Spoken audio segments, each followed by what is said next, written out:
Good morning, everybody, and welcome back to Harrisburg, Pennsylvania. You're getting a great aerial shot of the sales facility right here in Harrisburg. Day number 3 of the yearling sale continuing here this morning. Welcome back inside. Mark McKelvey, Anthony McDonald. It's a little cooler here this morning. Is it? We felt probably about a 20-degree change from when we got here to what we were dealing with today. This is a little more what everyone was telling me, and maybe it just kind of reflects how the week was supposed to go. You knew it was going to be hot and heavy on day number 1. That continued yesterday.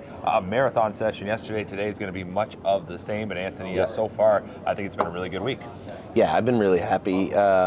It's a different year. You know, it's a different year for me at the 2 sales. I expected one thing when I went to Lexington. It actually got a little better, but last year I felt like it was a little more streamlined. Like, we went to the sales, we got what we wanted, but there was just so many horses to look at this year. It allowed me to broaden everything we do and everything we did, and allowed me to, I guess, have a bigger range of what we were looking at. So, you know as well as I do that we went to all the consignments all over the last few days, looked at all the horses we wanted to, ended up buying a lot of them. This year's a little bit different in the sense that I noticed a lot more people coming up to us and saying, hey, what are you guys looking at? I saw that you bought number 2. What'd she look like? Gee, she was a nice filly. It's pretty cool feeling to be recognized as a stable a little more than we were 6, 7, 8 years ago. The presence continues to grow, and I'm not going to try and sit here and toot our own horn right here, but I think when everyone passes through and they see what we're doing, it continues to raise the profile. There's no doubt about that. 7 horses purchased yesterday. Is that, I got it right? Because it was a long day. I was doing my best to keep track, and if I'm correct, I think we kicked off at 199 down to 399. You're right. I got 7 also. So let's not waste much time. I think we should really jump into them because, of course, the sale is going to get underway at 10 a.m. here this morning. And the first purchase was hip number 199. With folks behind the scenes, I know they've got some videos that they're going to be able to pull up as we'll take a closer look. But we don't have anything for 199, so let's just take a quick moment. I'll tell you exactly why. So we're selling 900 horses. We always want to have the most value. When I looked at 199 in Tilly's Hanover, I saw a nice-looking colt, very well bred. He did toe out a little bit, both front. And this is important. Everybody thinks that you just go to the sale and buy the perfect horses and you go and you win races. It doesn't work that way. And for those of you out there that want to, next time you're at a paddock, next time you're walking through the paddock and you see all the best horses in the paddock on a grand circuit night, just look down. Look down, walk along and look down at their conformation, look down at their feet. They're not all perfect. The stuff that people are looking for is the stuff you can't measure. And that's the will to win, the will to drive, that drive to be a winner and compete in a vicious way on the track. That is what you're looking for, and unfortunately there's no measurements for that just yet. So nobody really knows, and that's why I find it so comforting and so easy just to look at value, right? When I looked at 199 in Tilly's Hanover, he's got a brother, Anoka Hanover, by Donato Hanover, who was the 2-year-old trotting filly of the year in 2020. She's made $792,000, Dan Patch winner, very strong family, top to bottom. Now, the colt was a nice-looking colt. His video, he looked like he dawdled a little bit in his video, so it was really hard to get a gauge of him, and he was a little bit toed out. I didn't think this horse would bring $13,000. I thought maybe 20, 22, and he really didn't fit in for that. But as I'm sitting at the ring and I'm watching him go through the ring, and he stalls at $12,000. And I'm surprised. I looked at the guy, and $12,000. I said, I'll give you $13,000. And he looked right at me and he read my lips. He read my lips and he took the bid. And I was very happy with this horse. So you do have to look at every horse. You have to rate them. You have to price them, I think, is the most important thing, so that you get a good feel for, as that horse is in the ring, in that blink of an eye when they're selling, does this make sense for the stable? And this horse did. And I'm just looking here at the page. How about this? 6 previous foals, all fillies. Finally get a colt here. That's also I know right. A lot of people keep a close eye when you do see finally that first colt in a family. That's right. Let's move on now to hip 206, which is coming up next. Another one we don't have video of just yet, but here is a recognizable family, especially for those folks back in Ontario and in Canada, because we have a sibling here to Century Farrell, that O'Brien Award winner. It's a McWicked.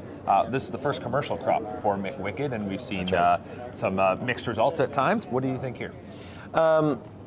I can tell you why we don't have video for this horse. I wasn't coming here to buy an Ontario Pacer. I came here to buy an Ontario Trotter. I didn't come here to buy a McWicked. We already have a McWicked. And I certainly didn't come here to buy Century Farrell's brother because I didn't think we could afford him. So when I looked at Jayport Beach Boy, I said, Good looking horse. We did look at the horse. I just didn't do a video of him because I really didn't think we'd be purchasing this horse.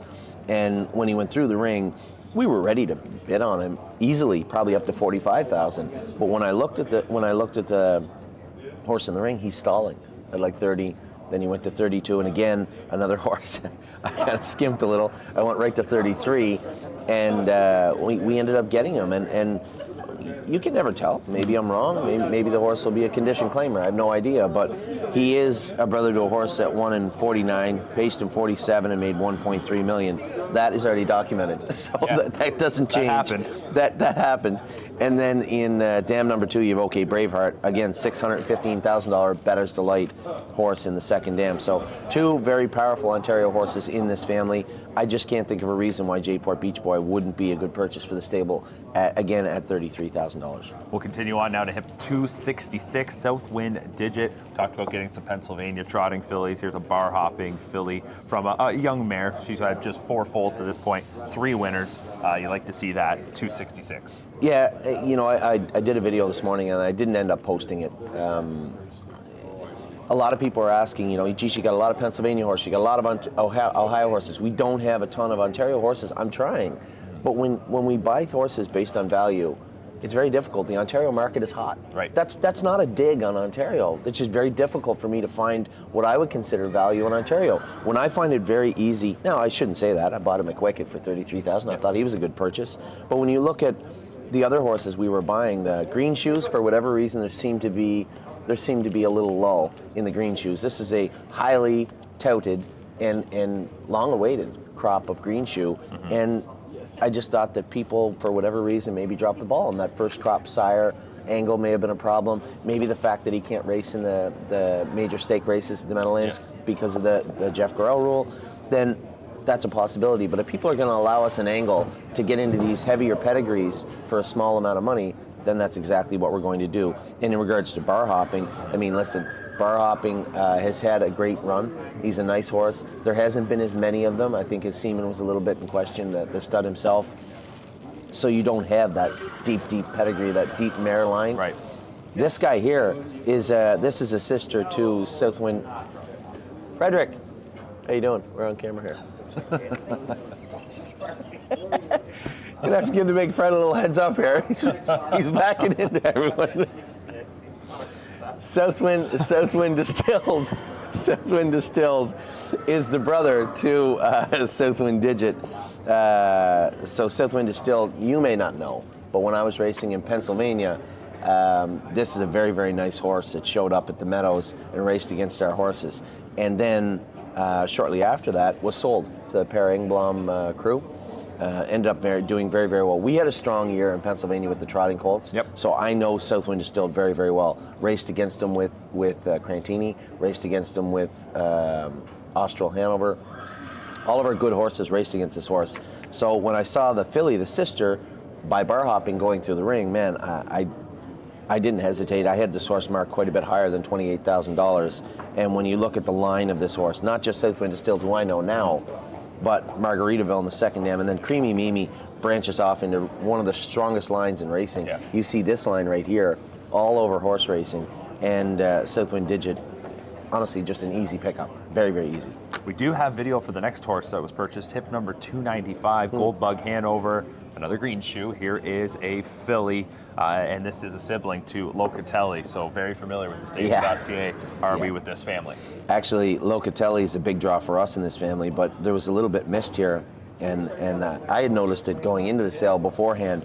When we look at the green shoes, when we look at the green shoes again, I said single jurisdiction Pennsylvania, green shoe for whatever reason. People a little cool on them a little bit. The first day high, we talked about this, was 102,000. I believe you looked it up. That was the average, yeah. But I believe that one really expensive horse may have carried that up, and for whatever reason was a little light. When we look at Gold Bug Hanover, I mean, yes, Locatelli's in the family, but in the immediate, aside from Locatelli, who's racing well right now for us, when you look at the rest of the horses, look closely at the very first horse on that page, Gatka Hanover. Yep. Gatka Hanover is the mother of Gaines Hanover, who won the Breeders' Crown for Louis Philippe Waugh in Ontario last week. Yes. So this is a super, super strong family. For whatever reason, and you guys see, we have the video right there of the horse, but this is a super strong family. Again, you can see the number that I put on there. I was pretty close all day. I thought this filly would bring a lot more money than she did, and the fact that I've had a number of people emailing me and texting me about getting involved in this filly only reaffirms that. This filly, I think, was an absolute slam dunk for $37,000. All right, we'll continue on and take a look at the next one. That's 345. It was a long day yesterday, and what's funny is I think the last horse we're going to talk about is 399. There were still over 120 horses that had to sell, so it just shows how long of a day it was. And it's a pretty big book here and a catalog with 345 International Spy, dual eligible, and you'll have to like that. This is an international money colt. Yeah, you know, last year we had bought a horse named Austral Hanover who did very, very well for us in the Stallion Series and made an appearance in the Sire Stakes, but won the final for the Stallion Series. Very, very nice horse for us, but when we bought him, he just kind of fit what we were doing, right? It wasn't like he was flashy and he was just, we had to have this horse. He just fit what we were trying to do. And I feel that International Spy is along the same lines. This horse wasn't flashy. His video was nice. His pedigree is good. I know same old different day. I raced against him with Lawmaker. I know all the horses down the Eurobond and Lindy's True Grit in the second dam. This is a good family. But again, this was a horse that fit. And that is why we purchased him. I thought he was a great fit for the stable.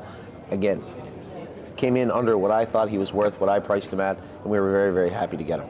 That was 345, and we have some good footage there. Like we said, there's so many horses here. We got as many videos as we could done. We'll move on now to 365, so 20 hips later, and 365 would be the second last purchase of the day. And here we have Drebin, Frank Drebin. And if you're a fan of the Naked Gun movies, you know that name for sure. And it's a Walner colt. We went and took a look at him right after, and really like what we see here. Yeah, you know, having a good rapport with the breeders is important. They're trying to sell horses, but I know that Rob, you met Rob Drebin. Yes, not Fred, Rob. You met Rob. Rob is a nice guy. You know, they run All-American Standardbreds, and he had messaged me because we had bought number 2 off him, and I hadn't done a ton of business with him for whatever reason. I just didn't. He had actually texted me back later on yesterday and said, "Hey, Anthony, number 365 is going through the ring in a little while. I really like this horse, and I don't know if he got the amount of traffic I thought he should have. You know, maybe just have a look at him." So we went back and looked at the horse more. I thought he looked nice, and he digged maybe just a hair towed out, maybe. But again, nothing that was really that concerning to me. A real big, strong colt that had a nice video. But again, I just thought when I originally looked at this horse, I thought he'd be a little too expensive for what we were looking to try and do. So I immediately passed him off. But when we went back and looked at him, I said, well, we'll wait and see. You know, if he is a little slow in the ring, if he is, then we will try and take advantage of that, and that's exactly what we did. Another pickup. You're not going to buy a Walner, not on this planet, for $23,000, and certainly not the way that this guy looks. So, for whatever reason, he was right. The horse was a little slow, out of the gate, so to speak, at the sale. But we were very, very happy to sit there and pick the horse up. Just looking again at the averages and what the different sires who are leading the way have been bringing in, $134,000 has been the average price for a Walner, and that's from 24 horses. So it's not one of those where it can be completely skewed because there's only been 5. So right there, that's under $100,000 under that average. Yeah. The last one, $399 that you were going to acquire, and this ended up, as I said, taking us into kind of the second or almost the last quarter of the day. There's still a lot to go. Don't Talk About Bruno is an alarm detector. This is interesting because alarm detector is a young stallion. We only know so much so far. Some have shown some flash, but there hasn't been too many just yet. So interesting that you're going to get this one from a pretty notable family, of course. This is a sibling to Crantini, and we know just how well this mare, Peach Martini, has done. Yeah, so we actually purchased Macho Martini a month ago. He's won 2 races for us, I believe, 1 or 2 races for us so far, and Crantini was a good horse. And for those of you who followed Crantini, I think, I don't even know what he made. He made $175,000, maybe $180 by cataloging, but he left at least that on the table, just being a goofy 2-year-old trotter. And very talented horse, took a 2-year-old mark of 55. Megan Scott did a great job with this horse. It just didn't, when the chips were on the table, he just didn't take full advantage of it. And that that's part and parcel of the 2-year-old trotters, right? You can't really be too upset. You know, if you want to own 2-year-old trotters, you better have thick skin and a pretty slow heartbeat. and this guy, he tested me sometimes, and he tested us, but very nice horse. And when he was on his game, very, very good horse on the track. So obviously we were interested in Don't Talk About Bruno, his brother. Alarm detector again, didn't really know what we like, and quite frankly, the horse that Robin Yolanda picked up about 19 hips later, Muscled, I liked him quite a bit, and actually as much as I like Bruno, and he went for less, so I was kind of biting my lip, but that's the way the sales go. This guy's got a strong family. As I said, Peach Martini was a great mare, right? Macho Martini was a very, very good 2-year-old. And again, he seemed to me like the type of horse that left a lot of money on the table. Oh, big time. So I let Bruno in on a little secret. Come Friday, it's going to be a gelding. And we're going to start Bruno on the right foot, and there'll be none of that foolishness training down as a 2-year-old. But very happy to have him. He had a nice video. You know, full disclosure, he looks nothing like Crantini. Totally different looking horse. But the blood's still there. The bloodline's there. I had Cordial Martini way back in 2007 too. He looked nothing like these horses also. So we're looking for the talent and the mentality in this family. They're good horses. They want to go forward. Some of them act up a little bit, so we're going to help Bruno out real soon with that. So that would be it. That would be the final purchase of the day. That was at $399, and again, we were here right till the end, so it went on for another hour and a half almost, probably more than that. We're going towards today. We're going to have some special guests join us in just a moment, but quickly, what's the game plan for today?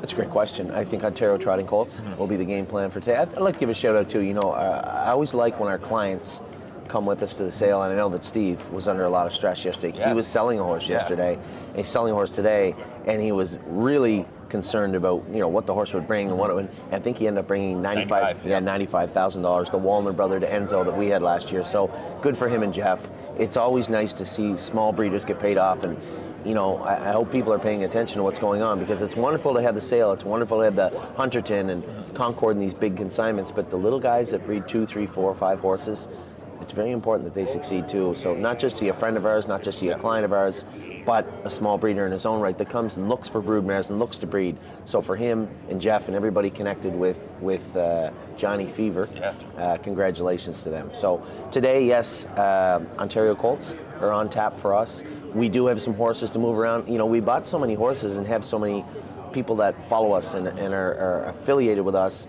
You may see, I know there's some people that wanted to buy 167 off of us. Now, if that means that we can move an Ontario bred horse in there and under our umbrella and move some horse, I feel like draft day, Kevin Costner. Yep. Just let me do my job. Right. We'll see what team we can assemble. Just need to get you a big whiteboard and kind of get all the stickies and just keep moving everything around. Yeah, that's for sure. So we're going to try and draft some nice horses. Yep. Maybe make some trades, but at the end of the sale, I think what we've assembled will be something everybody will be super happy about for 2023, isn't it? I will say that was one of the good moments yesterday was seeing Steve. Couldn't wipe that smile off his face after that one brought 95. It could have went either way. I'll tell you what, it could have went either way. He was on pins and needles, but it was really good to see. All right, we'll take a timeout. When we come back, we've got a video package to jump into to look at some of the horses that are selling today, and our first of probably several special guests is going to be dropping by. Don't go anywhere. We're live from Harrisburg.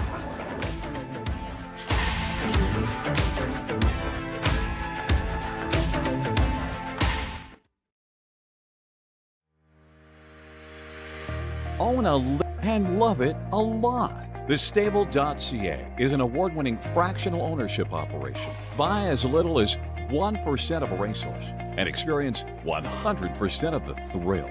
Thestable.ca makes ownership easy, accessible, and affordable. Communication and customer service are at the heart of everything we do.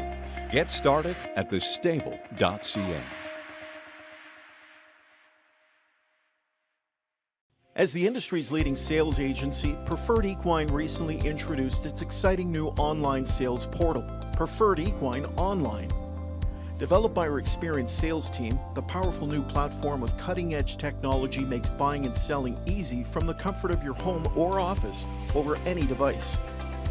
Our experienced sales team offers full customer service for buyers and sellers as it relates to the collection, distribution, and transfer of the horses offered. Sellers can enter a horse as easy as 1, 2, 3 with a searchable database while allowing comments, photos, and other documents.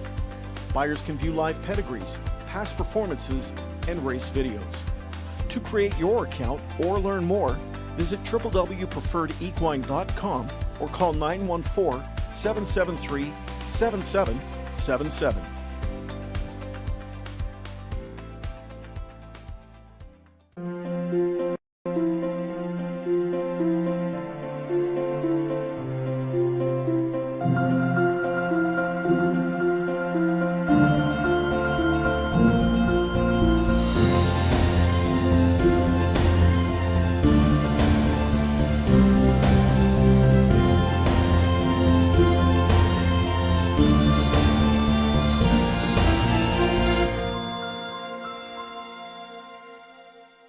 By now, you know the name COSA TV, an industry leader producing unique, high-quality digital content promoting harness racing in Ontario.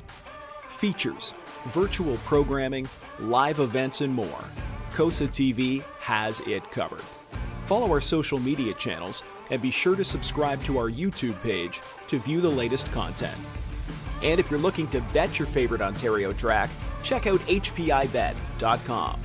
COSA TV, taking Ontario racing global. Reach the people you have to reach by advertising in Harness Racing Update, the sport's most comprehensive and timely news source. HRU provides the best bang for your advertising dollars because we reach and engage your potential customers anywhere in the world. Not only has HRU grown its subscriber base by nearly 30% in just 3 years, but our open and click rates far exceed industry averages, which tells us that readers are engaged with the digital publication and how they receive it. Plus, your ad support helps us keep HRU free to subscribers. Find out more today by visiting harnessracingupdate.com and clicking on the advertising link at the top of the page. Welcome back to Harrisburg, day number 3, getting underway at the top of the hour. And as I mentioned, we always have special guests dropping by. And right now with us is Tony Alagna. Tony, thanks so much for taking some time. Absolutely, good to be here. You're always very active at these yearling sales, and it's been another busy week for you here in Harrisburg. And we were just talking before we came on camera, 17 new recruits. Yeah, 17 purchases. We got 11 the first day and then 6 yesterday.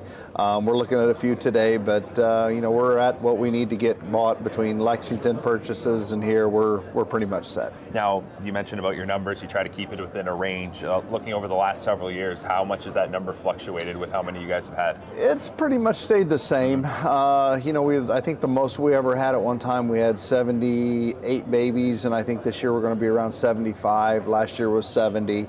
So, we try to stay in those numbers. We just bought a new farm in Jersey. We have 140 stalls there, so, we have to use a little more discretion than we have in the past. So.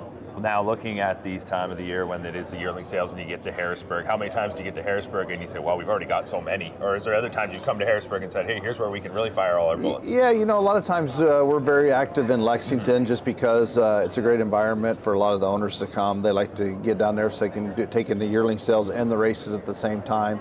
We're strong supporters of Hunterton, Brittany, Kentuckiana. Some of them don't bring as many horses here. So, I'm a big believer in if it's something that I really like, step out in Lexington, buy it, spend the money, even if you got to go a tick or two over, because I don't want to wait till I get here and find out that there's not quite enough horses to go around, because a lot of people don't go to Lexington. A lot of people come right here to Harrisburg and they do all their purchasing here. So you don't want to be stuck overpaying because it's a small pool of horses everybody's interested in. Now, in this build up to this time of the year yearling sale, you're out looking at them several months in advance. I know you're doing your homework.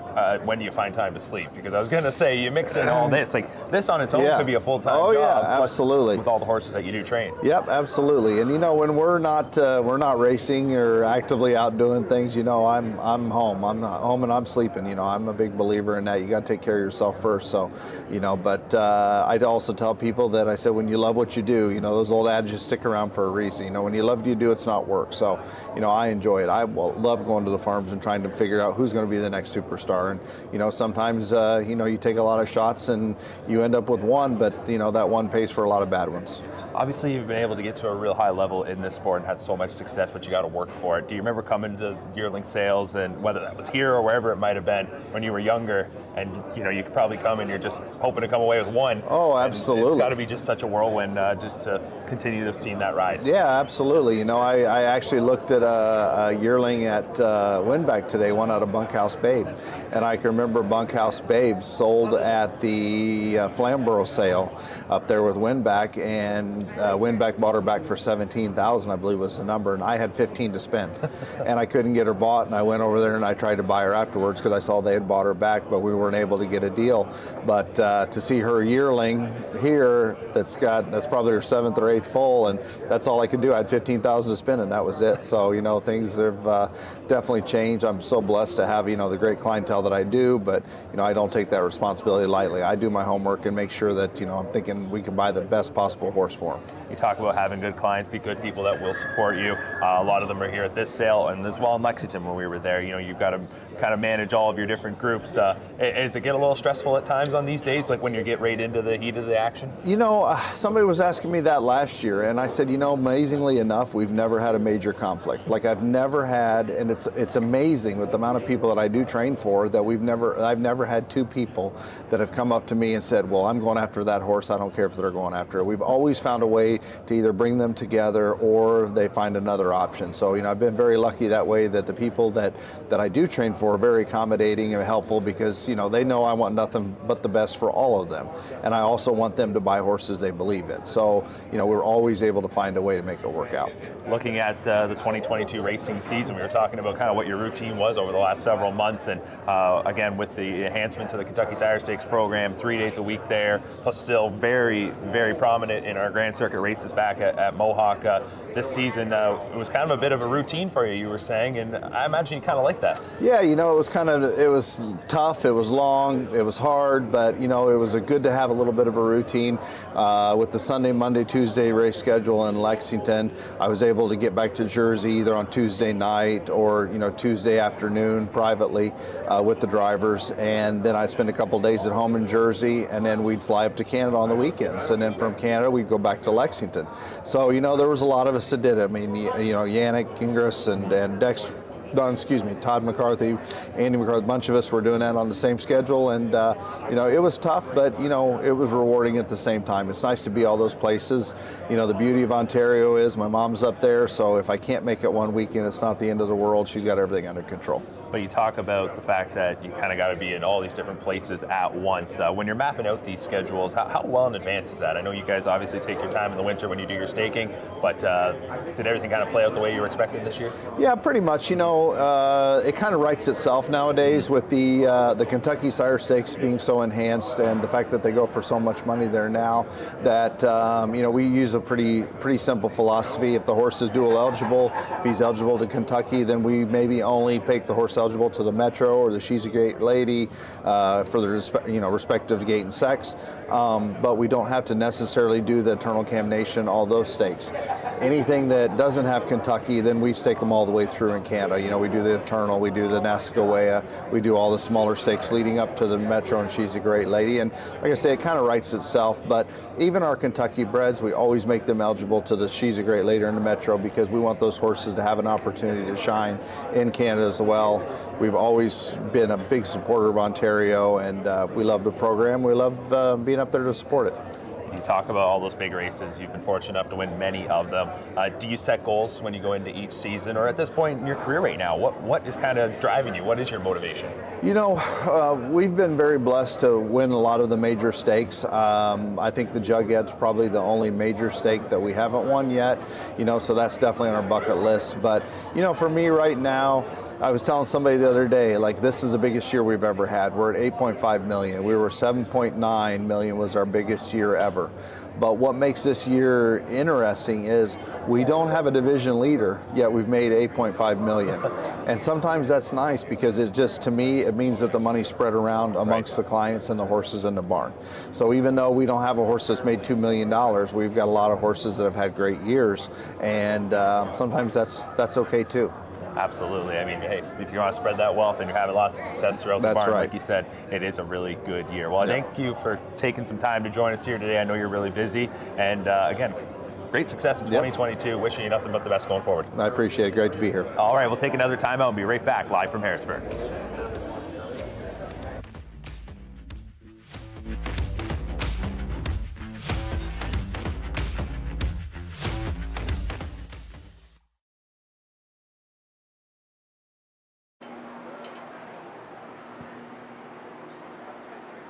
Another good looking filly here. This is a green shoe, Pennsylvania only filly, April 13th foaled out of a Conway Hall mare named Winterberry. Winterberry has one foal, including one winner, international money, really. Now, how did the international money do? Doesn't say. That says okay. Now, the most interesting part of Winterberry is she is a half-sister to Creatine. So a strong family on the bottom of this page, as you can imagine. Over all that, again, this is just another really, really good-looking horse.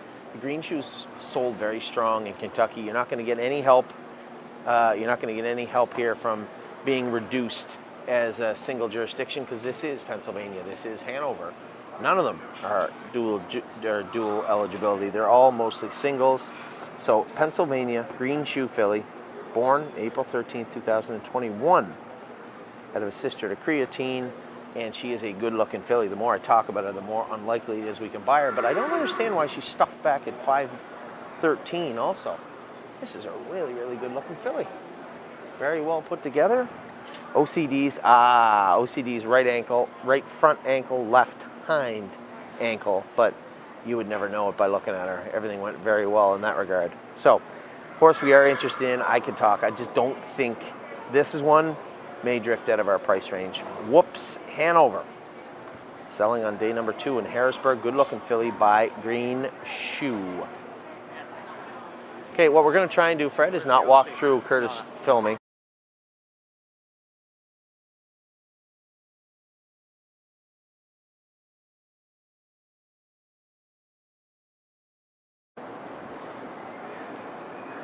So they're not all perfect. Number 545 Expedition Pass is a alarm detector. This is an alarm detector. Colt foaled April 24th here at Concord. Man, good looking horse. Now, immediately when he walks out, I can tell you he is towed out. Towed out a little bit. You might say, well, that's a pass. It's not really a pass. What matters is in the videos, and we're looking at the videos and keeping an eye on all the horses, how they travel, what their gaits are like. This guy's got a real smooth gait to him. And now, second colt from a Cadabra mare, who is a sister to Ambassador Hanover. So there is pedigree there. And, hey, Curtis, move back up here just to the front of the horse. Let everybody see. We'll let this guy walk him up so everybody can see what we're talking about. Excuse me. Can you walk him up just a little bit? You can see how he picks his feet up off the ground and puts them down. They're kind of towed out. So that's what we're talking about. It is a literal definition of being towed out. Now, the problem is, when their toes are pointed out a little bit at 11 and 1 o'clock, when you come off the ground without a straight trajectory, you usually end up in that knee, the opposing knee. So when we say, oh, that horse hits his knees, that horse is not hitting their knees together. That left foot will come up and hit the right knee, or the right foot will come up and hit the left knee. And this is very, very important, because the last thing you want is a horse pounding their knees. Now, as you say that, just because the horse comes off the ground, maybe is what you might say incorrectly, does not mean that that path carries him into the knee. We've had lots of horses that were towed out. Lawmaker was towed out and never wore a set of knee boots. But it is something you have to watch for, and it is something you have to look for. And that is where the videos actually do come in good sometimes, where you can look at them and say, well, this horse exits the ground or enters his gate, lands on the ground in an angle that wouldn't make you believe that he or she will get into her knees. So that when we talk about all these things, the culmination of all this towing in, towing out, and being offset or crooked is how sound can they stay, and are they going to interfere? In this particular case, with Expedition Pass, I don't believe this colt will end up in his knees. So you take that out of it, you've got a decently bred horse that isn't going to attract the attention that everybody thinks he will, but is well put together. I like this horse. I like number 545 Expedition Pass. This is a horse we can take a look at heading into day number 2 or 3? Day number 2 here at Harrisburg. At 9:30. Ready? So this number 580, Tullamore Dew, a bar hopping Pennsylvania only eligible filly. She's a sister to Evaluate. I'm going to tell you one thing. They had a tough time getting rid of the stall here. She's a little rough around the edges. It looks like she get into a fence or something. She is a rough girl. But man, what a beautiful head on her. And I loved this video. Very few horses, I'll look at the video and say, I want that horse. You know, this filly's toed out a little bit. You can see her on both her front feet are toed out a little bit. But man, the way she trots, the way she looks in her video is great. And then, tell you what, she's built for tough, that's for sure. Look at her, she's all scratched up. She is tough. Number 580, Tullamore Dew. March 14th, foal, sister to evaluate. Second dam, bringing back the old blood. Westgate Crown in the second dam. So I can give you quite a few reasons why we'd maybe just pass. But I have a lot more why I like her. I just love something about this filly. I really like her. Number 580, Tullamore Dew, a horse I personally will be watching very, very closely come day 2 here in, is it day 2 or day 3, 580? Day 3. Day 3 here in Harrisburg, Pennsylvania. Good and plenty. Well, we don't really need Ontario trotting fillies, but we do. I mean, we're not full of anything in Ontario, but we have no colts, I believe, or maybe just one, I'm not sure. This is number 594, TH Good and Plenty. I assume the TH stands for Tara Hills. TH Good and Plenty is a Resolve filly, and a good-looking one at that, out of a Cantab Hall mare. That Cantab Hall mare has had one foal. It was a tactical landing. Let me see here, updates on Candy Bomber. And there are none. Okay.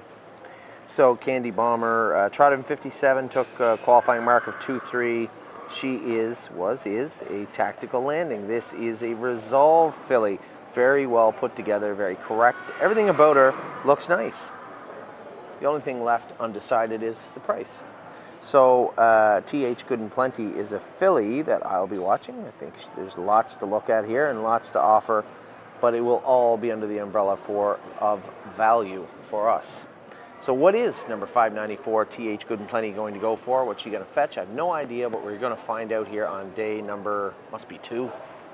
Late day 2, is it? Right? Late day number 2 here in Harrisburg, Pennsylvania. Day 3, the start of day 3? My apologies. The start of day 3 here in Harrisburg, Pennsylvania. It's a good looking filly. All right, welcome back inside the sales pavilion here in Harrisburg. We're getting set for day number 3. Another guest joining us, it's Steve Palermo. We caught up with Steve in Lexington, and we were just talking about the great experience we were having down there. Now we come to Harrisburg, and you got to be on both sides of the equation. Yeah. Anthony mentioning a little bit earlier that you did sell one yesterday, $95,000, Johnny Fever, and that's a Walner colt. Take me through yesterday's emotions, because I'd imagine you were pretty nervous, pretty anxious. Yeah, I'm always that way. It doesn't really matter what I'm selling. I'll go from thinking it's going to be a really good one to a really bad one, and it's all over the place. And selling at 6 o'clock at night when you get here at 9 o'clock in the morning doesn't really help my anxiety. Very, very happy, ecstatic that he brought $95,000. Very happy that he went to Lindy Farms. Couldn't get a really nicer place to hang his hat. That's a really good point that you bring up there, because I think a lot of people maybe don't even realize that at first. I'm sure the consigners, the breeders, when they put one through, they're curious where it's going to go. They're hoping it's going to get a great opportunity to succeed. $95,000, is that, I guess you were hoping for as much as you could get, but what were you realistically thinking going in? We were hoping, Jeff Rook and I were hoping, we had him kind of pegged at 80 to 100, and he fell right kind of in there. For me, I've never sold one for 100, so I was kind of just hoping for, but I'm ecstatic that it ended up where it did, so I wouldn't fight it now. Yeah, not disappointed, there's no doubt about that. So that's really exciting, and this, I guess, when you get onto the breeding side of the game, it's a long process until you can finally sell them. Yeah. Just talk a bit about what the decisions were that you had to face. Obviously, deciding to put the horse here in Harrisburg, was that an easy choice? It was an easy choice coming off. Last year we sold Enzo Aguayo to Anthony last year in Lexington, and at that point that's probably a bad fit for us, so it was an automatic that we were coming here all along. Now, you sell one. You were also purchasing yesterday, and you did that just before you ended up selling Johnny Fever at hip 498. You purchased hip 471. Clients of thestable.ca will be really familiar with this family. Bomb Hugger sibling. Here we have a tactical landing filly. Tell me about how this one came about. truthfully, so again, you're just sitting here all day long, and I've been here all week long. I've been here since Saturday night, and a lot of hours spent in this place, and felt like I was just not in it. Like, you know, I had to get in the groove, and walked up to Anthony's, like, and he says to me, 3 hips and Baumhugger's sisters in, and I went, oh, okay. And I knew that he probably wouldn't be interested just because he's already got a lot of New Jersey fillies. So I just made myself well aware. I had seen her on Sunday and was, you know, she's smaller. She's a June 13th foal, but we really like the family, clearly. So I took the opportunity to jump in and got her for $17,000. We're extremely happy. Talking about acquiring fillies, are you one of those that's thinking? Oh yeah, 100%. Yeah, she's going to be hopefully a productive broodmare for us down the line. Absolutely. You mentioned about the fact you've been here all week, and we went and looked at a lot of yearlings. I mean, you looked at quite a few at times. You know, we were with the group, and then where's Steve? Oh, he's off looking at even more. Yeah. Talk about how this week has been for you. I'm sure you really enjoyed it. Oh, yeah. I mean, it's apples and oranges to Lexington, but I mean, you get to go home usually with a little COVID, or the flu, or the Harrisburg hack, or whatever you want to call it, because it's, you know, it's inside and it's just tough on the body, but it's you know, it's just a great experience. I love it here. I love the restaurants here. You know, it's just spending a week with my horse people friends, so it's great. Yeah, it's a lot of fun. There's no doubt about that. Congratulations on yesterday. That was awesome. I know we were all rooting on when Johnny Fever went into the ring. 95,000, job well done. And now you can come back another year and try and get that 100,000. That's it. Yeah, absolutely. Cool. Congrats again, Steve. Good luck with your purchase. Enjoy the rest of your time here in Harrisburg. Thanks a lot. All right, we'll be right back with more coverage here live.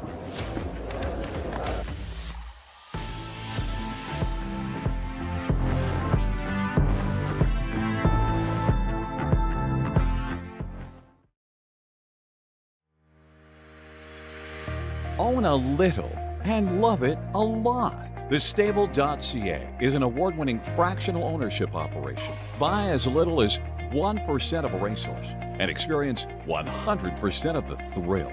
Thestable.ca makes ownership easy, accessible, and affordable. Communication and customer service are at the heart of everything we do. Get started at thestable.ca.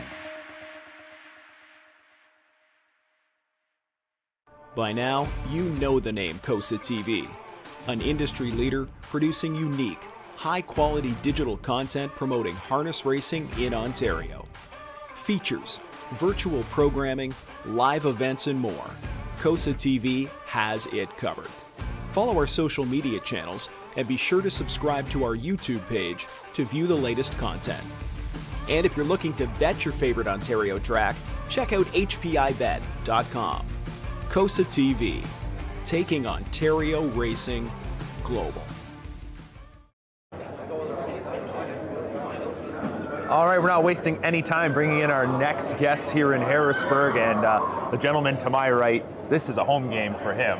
Mr. Ray Catolo, for those of you very familiar with harness racing social media, as well as keeping up to date with all the latest news in the sport, you know Ray. Ray is a fantastic young writer and one of the best when it comes to producing videos, because if you have not checked out Harness Land, I don't know what you're waiting for. Go to YouTube, look it up right now. Ray, how's it going? You know, I got on the road, drove here for the 3rd day of this sale, and I'm going to be back here for the next 2 days of the sale, unlike some people, but it's a grind for us when we're, you know, on the pulse of the business. Yes, of course. Tell me a bit about what you're up to this week, contributing to Harness Racing Update. Yeah, so the last, I think at this point, 3 or 4 years, I've been covering the Harrisburg sale for Harness Racing Update. Dave Briggs, wonderful publication, helping out, of course, for Dave Reed of Preferred Equine as well. Just trying to find whatever interesting stories there are with these yearlings, and for the most part, just seeing just how much they sell for. Jesus Christ. Yeah, and the sale has been really, really strong, especially day number 1. So when you're coming up with your storylines for whatever your recap's going to be, obviously the sale topper is usually the leading story. Anything else that you're looking for? And how receptive are the purchasers when you come up to them? Because they've just made a big decision. And not long after, here's Ray. Hey, I got to get a quote. They all say the same thing. It's, you ask them how much were you expecting to pay for this horse, and they always say not that much. Right. It's always a little too high, but that never stops them, because all these people, they want to walk out with the best of the best so they can compete on the highest stage. And for the most part, especially like yesterday, going over to Twinbrook Farms, that's a family operation. That was the lead story of yesterday's recap and today's HRU. Just going over there, Tammy McNiven, a wonderful woman. She's the second generation of that McNiven family at Twinbrook Farms, and you could just see how much their horse selling for $310,000 Mentor. That was the second highest of yesterday's session.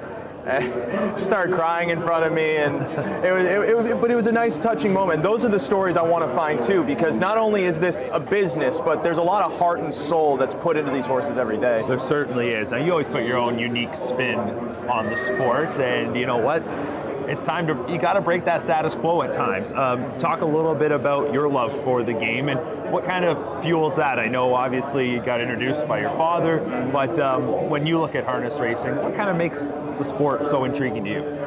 I think on one hand, I can't beat around the bush. When I'm looking at a racing form and I can see which horse has a great shot of winning and is a great price, I love seeing my bank account go up. Same time, I must really love this sport because I've also seen my bank account go down.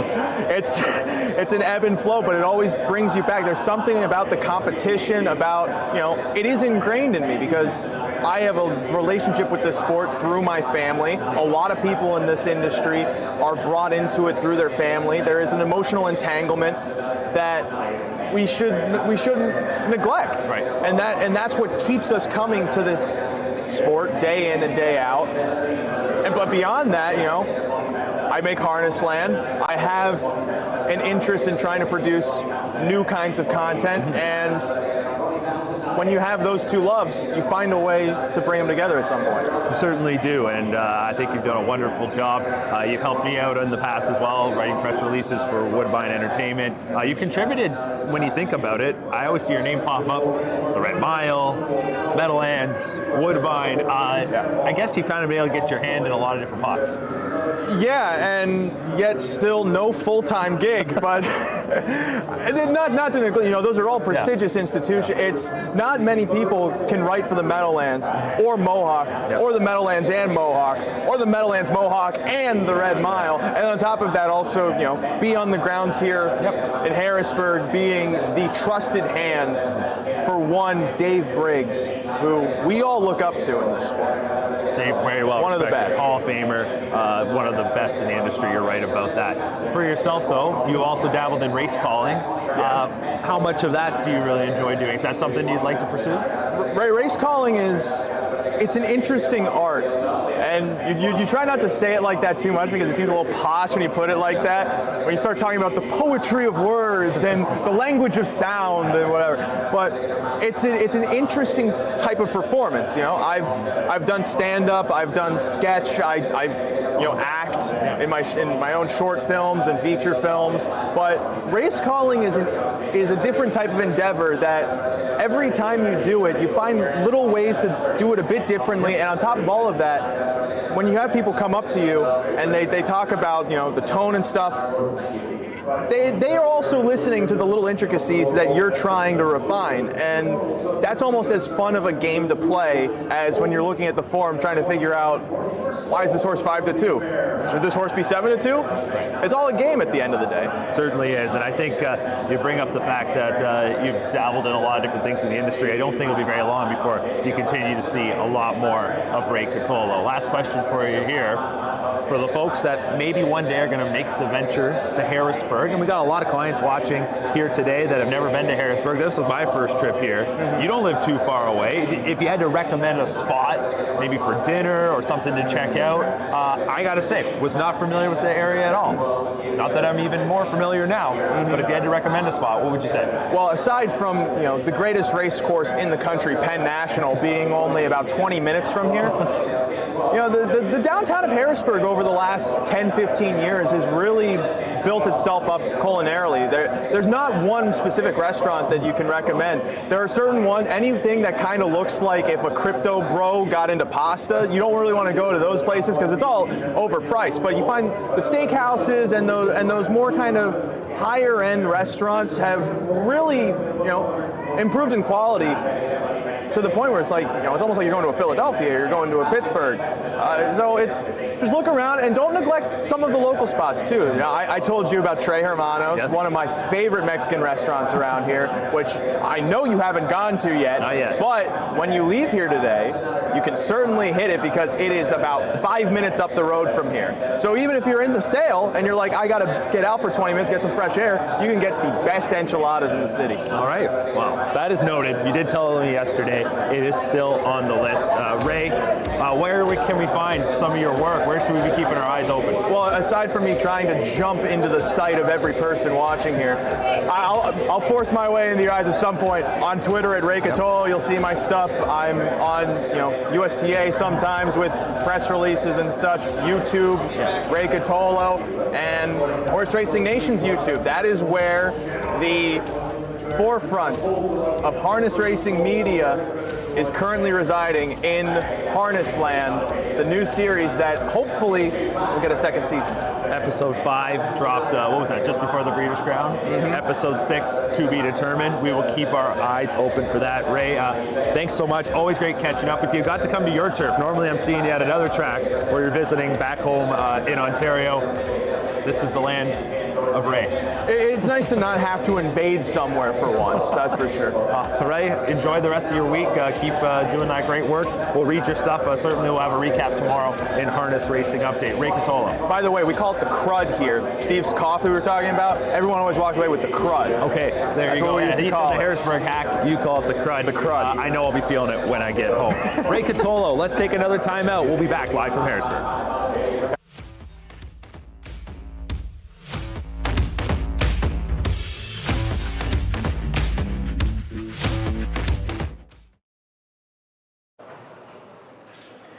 This is number 735, our last one of the day here at Preferred Equine. This is a dual eligible, Massachusetts and Pennsylvania. So again, I have to wonder what this one's going to cost us. Now it's towards the end of the sale. May not be a ton of money, but it will bring some money. This is a big girl. International Money, March 11th foal out of an Angus Hall mare. That mare's had 7 foals, so this is the 8th. 4 of them have made it to the winner's circle. Struck by Lindy. $515,000 made by Explosive Matter. Lindy's Big Bang, $359,000 by Explosive Matter. Let's look at the sires in here. Explosive Matter, Explosive Matter, Father Patrick, Walner. This was a Walner that did not do very good. And a Tactical Landing that also, let's see if we have any updates over here. No, there is nothing really in here for updates. Wow. So what we're left with is a dual eligible, International Money, March 11th foal, a filly, by as I said, International Money out of an Angus Hall mare. But again, you look down in the second dam, you see Victory Dream hanging out there, Dream Vacation. There's lots to look at here. And aside from all the stuff we're going to read on a piece of paper or in your iPad, you got to look at this horse, and she is a good-looking filly. Number 735, International Flight, selling 200 from the end on day number 3. Oh, no. Whose was that? What's that? Well, we talked earlier about how the muscle masses look like muscle masses, and I showed you 2 today that look nothing like your average muscle mass. The reason we say that is because muscle mass seems to stamp them all. They all look alike, they all trot alike, they all act alike, which isn't a bad thing because he's a good sire. This is your average muscle. Well, I would say by the looks of him above average, but your average looking muscle mass. Another horse coming from Hampstead. So Dr. Henry's done a great job at the sale here this year because I've seen 2 today that look great. This is a May 5th. Wow, that's a big horse for May 5th. A May 5th muscle mass colt at a Melanie G who made $70,000. She was an Angus Hall mare. The second dam is the dam of Ripped and Ready. I remember these horses racing in Ontario. You have to look all the way down. I see where this comes from now. Dr. Henry had Cajun Man. Look who's coming, all these horses. So he's had this family for a long, long time. Number 762, Royal Mass, selling on the last day of yearlings here, day number 3, I guess. Man, we need colts, and this is one good-looking Ontario sire trotting colt by Muscle Mass. Number 762, Royal Mass, selling on day number 3 here in Harrisburg, Pennsylvania. This is number 814. We're back and forth here from Icy Stables to Diamond Creek. They're on the same alleyway here. We're looking at two stables at the same time. This is George of the Jungle. He's a muscle mass colt. Remember, we are looking for, I'll get to the gelding / colt stuff, but thank you. Well, he is a colt. He's not a filly, so he's a gelding. George of the Jungle is a gelding. I guess George was a bit of a feisty bugger when he was a little bit younger, so they decided that George was likely to become a gelding some point in his life, and they decided to expedite that and castrated. Saved us the cost. Yeah, castrated George, but George is one good-looking bugger right here, man. Muscle mass through and through. He definitely looks like a muscle mass, toed in a little bit. You know, all the muscle masses got the same look to them. This one, good-looking colt. I like him. He'll fit into our shopping bag if he goes for the right amount of money. So George of the Jungle, a muscle mass, February 12th colt. Most importantly, he and his breeding. We should touch on that. He is out of a sister to Royalty for Life. Strong family, good-looking colt, minus the testicles. He's a gelding, but he's selling here on day 3 in Harrisburg, Pennsylvania.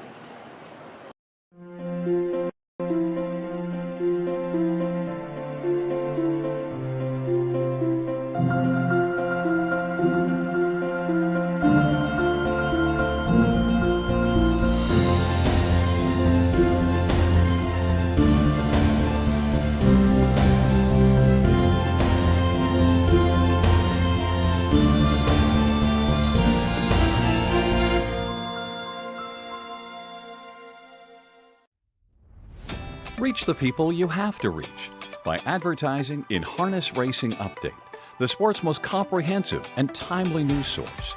HRU provides the best bang for your advertising dollars because we reach and engage your potential customers anywhere in the world. Not only has HRU grown its subscriber base by nearly 30% in just 3 years, but our open and click rates far exceed industry averages, which tells us that readers are engaged with the digital publication and how they receive it. Plus, your ad support helps us keep HRU free to subscribers. Find out more today by visiting harnessracingupdate.com and clicking on the advertising link at the top of the page. As the industry's leading sales agency, Preferred Equine recently introduced its exciting new online sales portal, Preferred Equine Online. Developed by our experienced sales team, the powerful new platform with cutting-edge technology makes buying and selling easy from the comfort of your home or office over any device. Our experienced sales team offers full customer service for buyers and sellers as it relates to the collection, distribution, and transfer of the horses offered.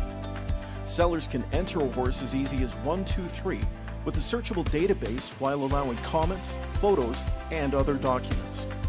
Buyers can view live pedigrees, past performances, and race videos.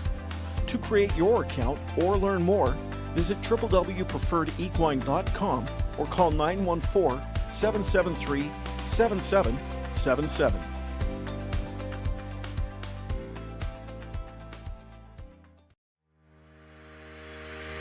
Own a little and love it a lot. Thestable.ca is an award-winning fractional ownership operation. Buy as little as 1% of a racehorse and experience 100% of the thrill.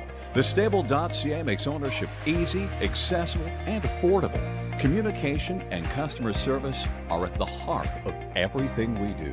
Get started at thestable.ca. By now, you know the name COSA TV, an industry leader producing unique, high-quality digital content promoting harness racing in Ontario. Features, virtual programming, live events, and more. COSA TV has it covered. Follow our social media channels and be sure to subscribe to our YouTube page to view the latest content. And if you're looking to bet your favorite Ontario track, check out hpibet.com. COSA TV, taking Ontario racing global. Welcome back, live from Harrisburg, day number 3 coverage. Mark McKelvey, pleased to be joined now by Andy Miller. Andy, you sliding into the chair just after selling a horse. We had to wait just to make sure that one went through the ring, and successful by the sound of things. Yeah, we were real happy. He brought 45. We were expecting 25 or 30, so that was exciting. That's a really good, and we've had a couple people on that have sold horses this week, and everybody seems pretty happy. The sales been really, really strong. You've been part of that as well. You've purchased several horses. I'm sure coming here, though, you expected, based on the last few years and the way Lexington was, this was going to be a strong sale? Yeah, it's very strong, and Lexington was strong too. But here, the trotting fillies are the strong market. Everybody's looking for a good trotting filly. So we fortunately got a couple of them, and we're really excited about it. Is that mostly what you're looking at as trotters? Mostly trotters. We try to get a few pacers to mix it up. We got, I think, 4 pacers and probably 25 trotters. Your wife and yourself have had some great success in the last several years. You were telling me before we came on just how many babies you'll have, around 30 this winter. Talk a bit about that process for yourself. Is that what kind of gets you going through the winter, keeps you motivated? We really enjoy it, seeing them develop, and you got to be patient, give them time, and but that's kind of been our go-to thing for years now, and you need a couple good ones to make the year, so that's kind of what we shoot for. Well, you've had lots of success in your racing career. At this point in your career, the training side of things, how much is that kind of what you like to focus on? I focus a lot more on our stable now. Right. Obviously I like to drive, and when I pick up a few good drives, it's a good thing, but I concentrate on the training side of it and getting ours to the races, and my son's doing a lot of driving now, so that helps out a lot too. Certainly, and I was going to actually ask you about that. We've seen his name popping up and continuing to get more experience. How much fun is that to watch? It's great. When he got interested in it and started really thriving and wanting to do it, it really helps us out a lot, and he's enjoying it and starting to make a decent living at it. Now, do you give him much feedback after each drive? I try to let him make his own way. He'll ask me things once in a while, but it's his path, and he's doing real well at it. That's really good to see. It is such a sport of generations and families, and obviously your family well rooted in this industry. Was there a time that you thought maybe he wasn't going to get into it, or was he always after it? When he was still in school, he was more into the schoolwork and didn't really, he liked going to the racetrack and stuff, but once he got to training and speeding up a little bit, he started really liking it. Around 18, 20, when he was around 18, 20 years old, he started getting the bug a little more, and then when he got to speeding up a little bit, he really started liking it. That's awesome, and it's been great to watch, and a young driver on the rise. Talk a bit about your season here in 2022. How would you sum it up to this point? It started out a little slow, and then we got to Lexington, and things were really good at Lexington. The Sire Stakes program there is super, and we win a couple big finals there, and it ended up being a really good year. You mentioned that Sire Stakes program in Kentucky. It's hard not to talk about it just with the kind of money they're going for right now, but also I have to wonder, how nice is it to be able to keep horses there and not have to do kind of the chasing around of the Grand Circuit? It's great. The track's great there. We stable right there. Don't have to do a lot of traveling, and we took a barn there in June and went to Oak Grove and raced some there, and then stayed there until just this past weekend. So it was a long summer, but not a lot of traveling there, and a lot of traveling for me going back and forth, but the horses didn't have to travel as much. That's what I was going to mention, really good on the horses, and doesn't get much better than Lexington. Lexington in the fall is great. It is, it certainly is. Now we're here in Harrisburg, and we did the live coverage in Lexington. The two sales are quite different, really. Lexington is Lexington, but you come here, it's a little more business. Do you remember the first time you came to Harrisburg? I don't really recall, but I think I've been here for, other than Timonium a couple of years ago, I've been here for the last probably 15 years at least. And when you come to these sales, and you talked about it, a little bit of a game plan, kind of wait to see what your owners want to do you find this process stressful at all? Kind of what is the emotion? Not really. You do a lot of looking around, and Julie does a lot of going to the farms because I'm usually racing and stuff. And she does a lot of the homework, and then we compare notes and go over them again. And then we sit here and wait. And hopefully we're ready when the one comes in that we like the price on, then we bid. Well, so far you've acquired several horses, like you mentioned. Are you still looking to get a couple more before you go? Yeah, we'd like to get maybe 2 more or something, and then we'd be pretty full. So, then we're kind of at the number we like. Well, thanks so much for taking some time to join us. Continued success, and hey, maybe we'll see your name pop up on the results page here before All the day's right, done. sounds good. Thanks for having me. All right, Andy Miller. We'll take one more timeout. When we come back, Anthony will join us to wrap. We're live from Harrisburg on day number 3.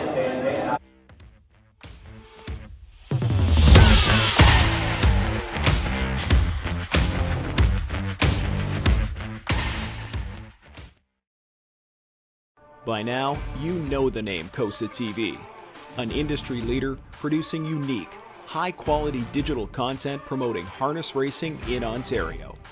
Features, virtual programming, live events, and more. COSA TV has it covered. Follow our social media channels and be sure to subscribe to our YouTube page to view the latest content. And if you're looking to bet your favorite Ontario track, check out hpibet.com. COSA TV, taking Ontario racing global. As the industry's leading sales agency, Preferred Equine recently introduced its exciting new online sales portal, Preferred Equine Online. Developed by our experienced sales team, the powerful new platform with cutting-edge technology makes buying and selling easy from the comfort of your home or office over any device. Our experienced sales team offers full customer service for buyers and sellers as it relates to the collection, distribution, and transfer of the horses offered. Sellers can enter a horse as easy as 1, 2, 3 with a searchable database while allowing comments, photos, and other documents. Buyers can view live pedigrees, past performances, and race videos. To create your account or learn more, visit www.preferredequine.com or call 914-773-7777.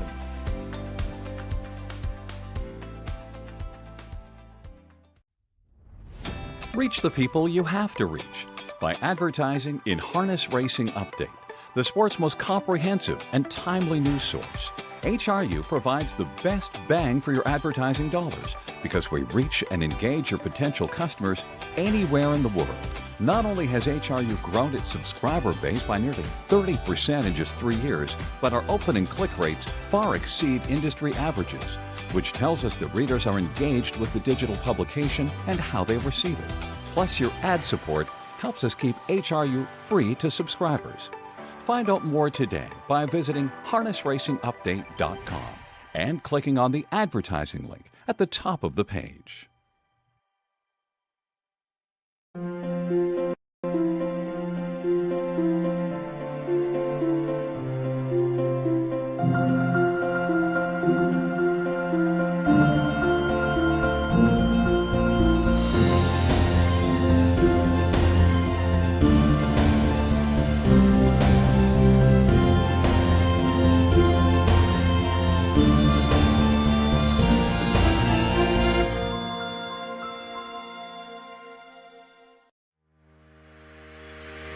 Own a little and love it a lot. Thestable.ca is an award-winning fractional ownership operation. Buy as little as 1% of a racehorse and experience 100% of the thrill. Thestable.ca makes ownership easy, accessible, and affordable. Communication and customer service are at the heart of everything we do. Get started at thestable.ca. By now, you know the name COSA TV, an industry leader producing unique, high-quality digital content promoting harness racing in Ontario. Features, virtual programming, live events, and more. COSA TV has it covered. Follow our social media channels and be sure to subscribe to our YouTube page to view the latest content. And if you're looking to bet your favorite Ontario track, check out hpibet.com. COSA TV, taking Ontario racing global.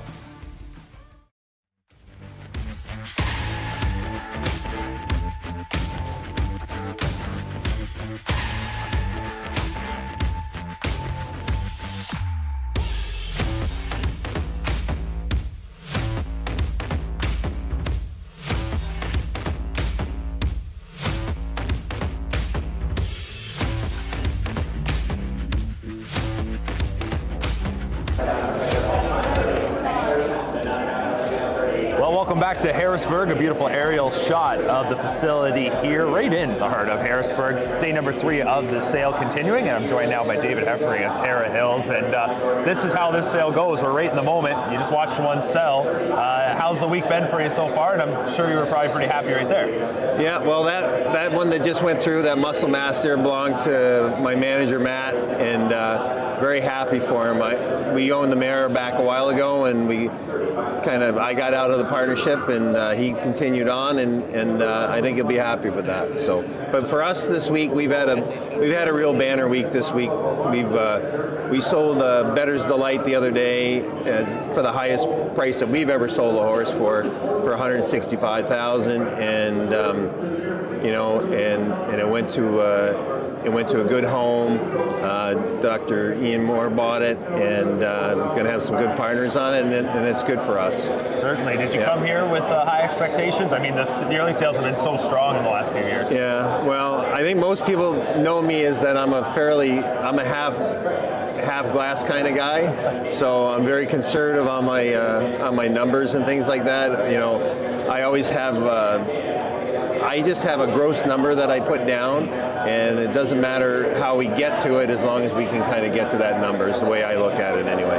Now, that's a good point that you bring up right there, because sometimes you can get very disappointed. There's a lot of variables at a sale. I think we were talking the other day about hip number 1 went through and there was no audio back here. I imagine there's little things that you're probably watching and going, oh, that could have been different, that could have been a little better. Yeah, that's right. I mean, but everybody has their picks. Everybody likes one horse for one reason or another, and we knew that we had a nice group of horses, but I think we've been surprised, and for us it's been really good. Like, you follow us through the business, we're kind of quiet in what we sell.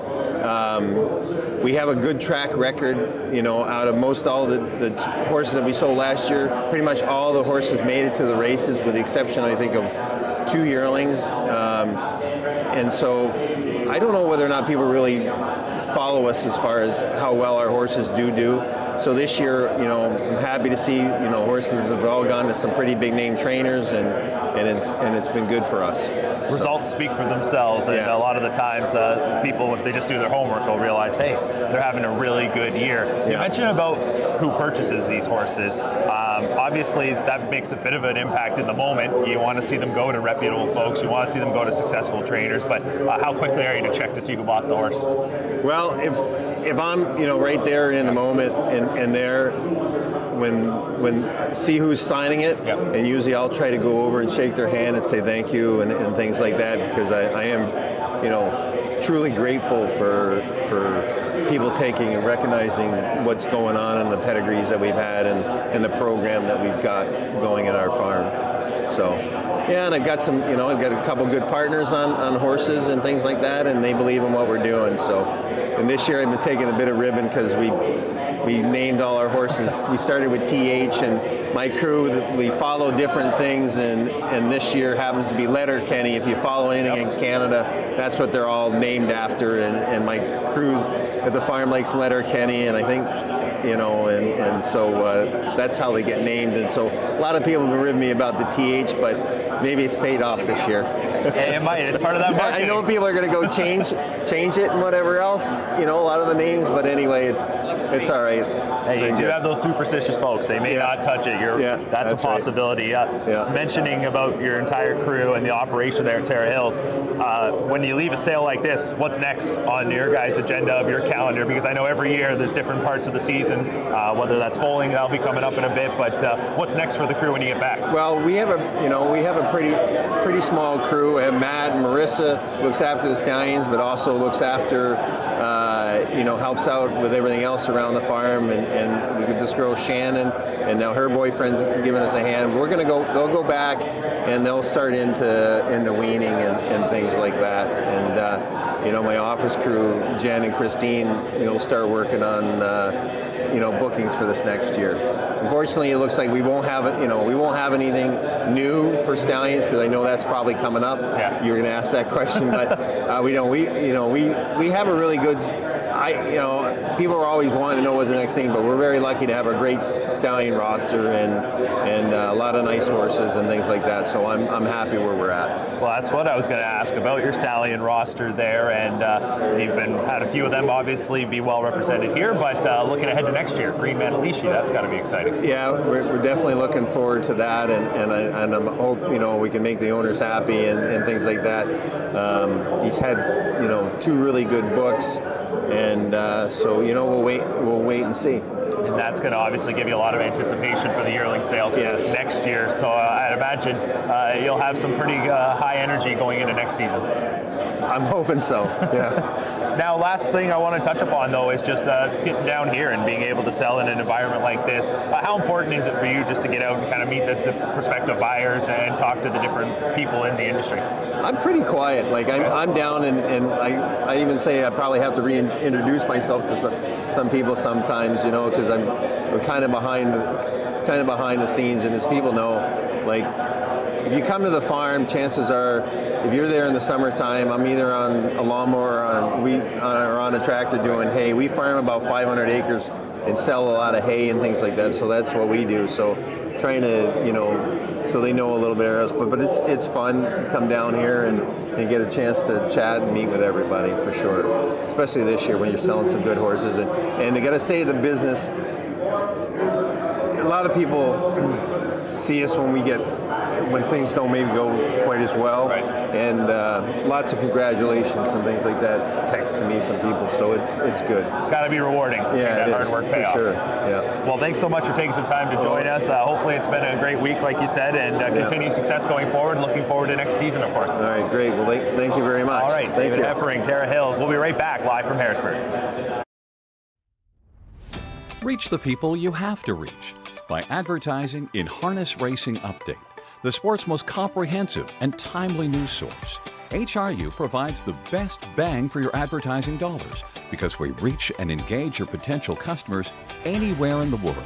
Not only has HRU grown its subscriber base by nearly 30% in just 3 years, but our open and click rates far exceed industry averages, which tells us that readers are engaged with the digital publication and how they receive it. Plus, your ad support helps us keep HRU free to subscribers. Find out more today by visiting harnessracingupdate.com and clicking on the advertising link at the top of the page.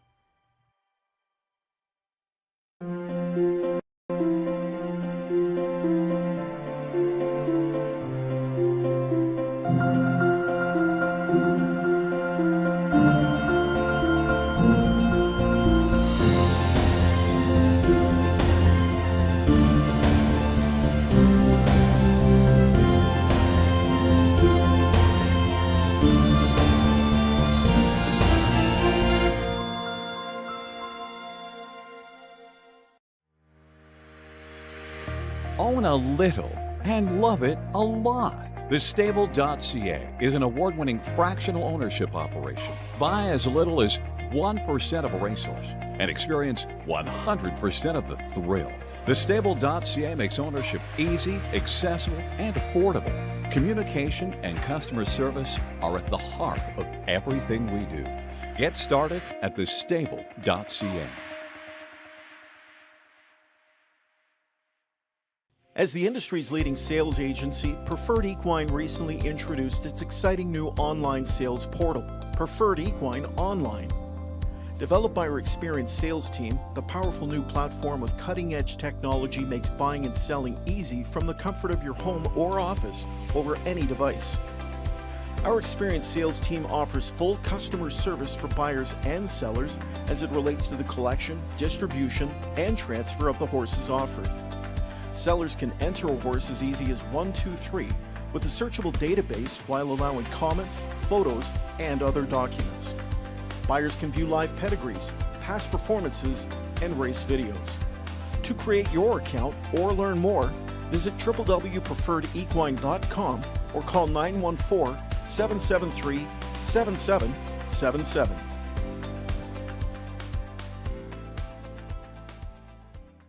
By now, you know the name COSA TV, an industry leader producing unique, high-quality digital content promoting harness racing in Ontario. features, virtual programming, live events, and more, COSA TV has it covered. Follow our social media channels and be sure to subscribe to our YouTube page to view the latest content. And if you're looking to bet your favorite Ontario track, check out hpibet.com. COSA TV, taking Ontario racing global. It's mine. You can have it if you want. All right, welcome back. Live from Harrisburg. Day number 3 is well underway, and it has been a great last few days here in Harrisburg. The sale continuing on, another marathon session. If you have to go out this afternoon, you can probably check in around 6 p.m. at dinner time, and they'll still be selling horses. Anthony back with me, and Anthony, we've had some great guests on today and all week long. Now that we're into the final day for the yearlings here, and you're looking at a day like today, are you getting a little tired? Yes and no. I mean, I am getting tired in the sense that we have a lot of what we need, right?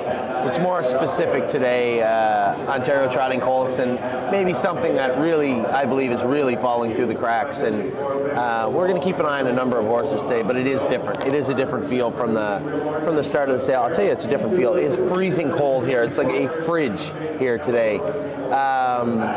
Yeah, it's been a great sale for us. It's been a great season for us, both on the track and at the sale. We're super excited about what 2023 brings. It's this industry and the way that it plays out every year. There's so many emotions, right? You break the babies, you train them down, you get to the qualifiers, then you get to watch them race all season. And as their racing season starts to conclude, you get dropped right into sale season, and I'm always being torn in two different directions, right? You're always trying to look at what we're going to do for the sale season at the same time as don't forget about the horses you're racing right now.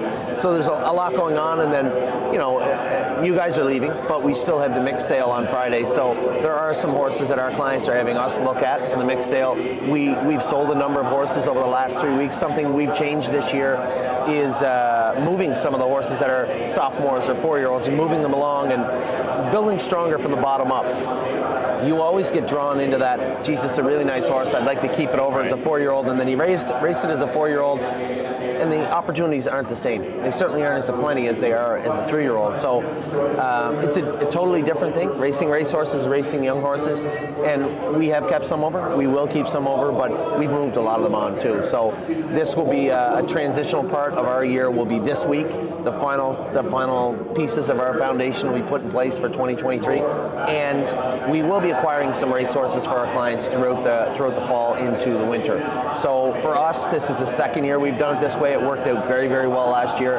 I didn't really have a chance to look at the Mohawk standings owner-wise, and if you look at our trainers and add them up, we've had a great season at Mohawk too. Definitely a banner year in Ontario for thestable.ca. So as we strengthen our ties in Ohio and Pennsylvania, Indiana, New York, New Jersey, Kentucky, we also want to focus on Ontario too, because it's a tough market to get into. It's a tough market to be successful in, because people don't understand how tough Ontario racing is, and it's good for the province.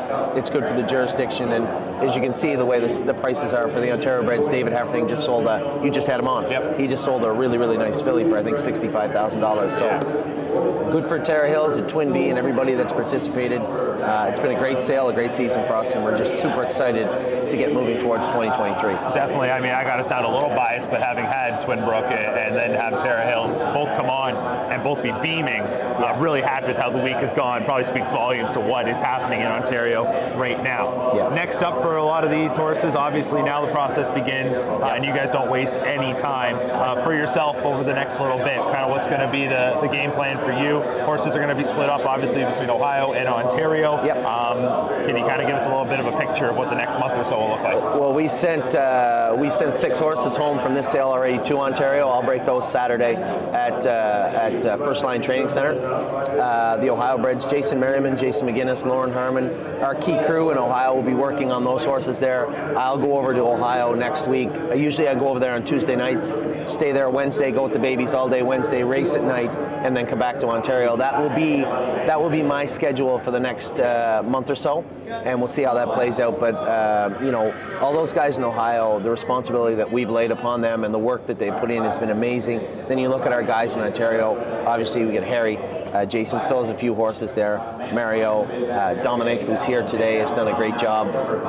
We've just been very, very lucky. And you know, any business, you're only as good as the people you surround yourself with. We have put some really, really good players in place and really, really good horses. So I expect things will, not only we have a banner year in 2022, but I think it'll even get better from here on in, especially looking at, you know, you've watched also, you've been a part of this, but last year we had good horses, the year before we had good horses, not like this year. This year has been a massive leap forward for the stable, and I hope it transitions onto the racetrack next year. That's the thing, want to keep that momentum going forward. And again, it's going to be a lot of fun to track a lot of these new recruits all winter long and just kind of on their path to getting to the races. Last question for you here before we do wrap up. And like I said, day 3 is well underway. It probably got a lot louder in here right at 10 a.m.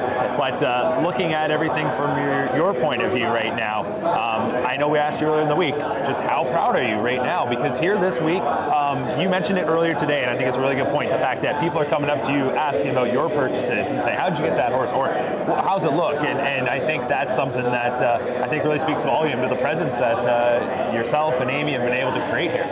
You know, I'm proud, but I hope, I said this and I say it all the time, I hope other trainers take note of, it's not that we do anything better or different or that much different. We just focus on what people want to see. The reason that we have people from the general public coming to become clients of ours is because the way we have our open door policy, because of the transparency that comes with the stable, the way that we include everybody and really make it that community atmosphere. Those are the types of things that people want to get involved in. And when I see people, you know, worried about the industry and the future of the industry and the naysayers out there saying it, you know, it's only a matter of time before the industry's gone, that is not true. What we provide is something that is not found anywhere else in society.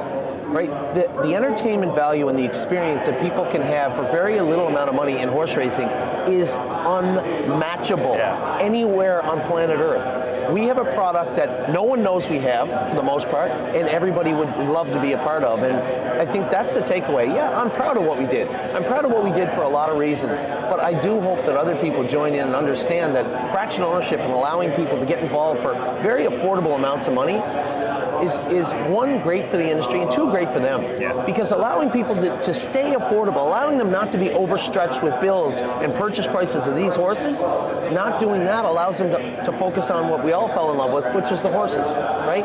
Yep. Stay away more of the business aspect of it and make it more about a community, make it more about entertainment and the experience, and you are going to see this industry flourish. We've proven that. That's one thing you can take away from the stable, is that we have proven people want to become horse owners. Allow them to, open your stable doors to them, and I'm telling you, the industry will change in a way that I've never seen, that you've never seen, and maybe have never been seen before in horse racing. I will say we had tremendous feedback to our shows in Lexington. I'm sure we had a lot of good stuff about these shows in Harrisburg, but I just have to say, over the last, maybe those 3 weeks after Lexington, the amount of people that came up to me and said, hey, great shows there. We were watching every day. Again, whether or not they're clients of the stable yet, or whether they ever will be, they've taken notice, and that's been a lot of fun to see. I actually did have one more question, because you mentioned about the mix sale. Any game plan for that? You're going to stick around for that? Yeah, I think we are going to stick around for it. We did sell a number of horses, as I said. We are looking for maybe a top trotter again. We're always going to lean towards top trotters, but maybe a top pacer also. So we'll be able to fill our ranks throughout the winter on gate or preferred with horses that will fit in the middle. As we need those puzzle pieces, we'll be able to fill them. But when it comes to horses you can't acquire every day, a lot of them will be selling here on Friday, right? A lot of those top horses that just aren't buyable until they're for sale right in front of you. And that might sound silly, but you know, horses like we were lucky enough to buy Sintra, right? We were lucky enough to buy Patrick the Piranha, but those horses don't come up for sale every day. Right. There's a bunch of them selling here on Friday. So we will be looking Friday to see if we can buy 1 or 2. It'll be quite a hat change from today till then, but at the same token, really excited about that. I mean, again, I can't let it go without saying the job that you didn't have to be here. The job that you did in Lexington, Curtis, obviously, the job he does, the people behind the sets, Luke, you know, back in Ontario, running all this on the computer. It's just been, now, the industry should be doing what we're doing today. Yeah. This should be an industry project. And I'm happy to do it because I understand how important it is to bring these shows to people, whether it be on YouTube or on Facebook, and allow people to get just a glimpse about what we see, because I don't know how many sales you went to before Lexington, but that atmosphere at Lexington, and even the atmosphere here, people so excited to spend a ton of money on these horses it's refreshing. And for the people out there that think this industry's dying, just look around. Either these are the stupidest people on planet Earth, which they are not, or they are people that want to be involved. And duplicating this and duplicating those people is not hard. Just make the industry about what it really is: excitement, experience, and being a part of something huge, because this is a huge industry, and it is a wonderful industry. And that is what I'm truly proud of, is being allowed to show people at the beer store, in the grocery store, that this is what we do and you can be a part of it too. And not shockingly, they want to be. Absolutely. It's been a blast. This is my first trip to Harrisburg. It's been a lot of fun. Certainly won't be my last. Anthony, thanks for having us. We've had a great week. And for those that have been watching all week long, we hope you've enjoyed this coverage. Keep your eyes obviously locked to thestable.ca's social feeds. You'll see the latest updates, and I'm sure we'll be chatting very, very soon. Absolutely. Thank you very much. All right, everybody. Enjoy your Wednesday morning and into the afternoon, and have a great rest of your week. We'll talk soon.